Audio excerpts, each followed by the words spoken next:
இன்னைக்கு வந்து நாங்கள் ஐஜிபி பார்த்து அந்த டெடிபே கொடுக்கறதுக்கு தான் வந்திருந்தோம். ஆனால் ஐஜிபி வராமல் அவங்களோட அசிஸ்டன்ட்டு சித்தி வந்திருந்தாங்க. அவங்கக்கிட்ட ஒப்படைக்க சொல்லியிருந்தாங்க.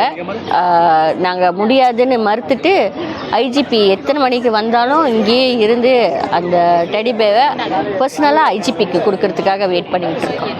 இன்றைக்கி வந்து காலையில் 10:30 மணி அளவில் சோகோ கேலேருந்து 1.8 கிலோமீட்டர் அளவுக்கு நாங்கள் நடந்து ஒரு பெரிய கூட்டமாக நிறையா என்ஜிஓங்க, நிறைய பப்ளிக் சப்போர்ட்டோட, நிறைய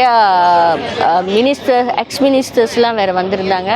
எல்லாரும் சப்போர்ட்டோட நாங்கள் வந்து 1.8 கிலோமீட்டர் நடந்து புக்கெனமான ஐபிடிக்கு வந்தோம். ஐபிடிக்கு வந்து ஐஜிபியே பார்க்க முடியாத ஒரு பெரிய டிசப்பாயின்மெண்ட் இன்றைக்கி.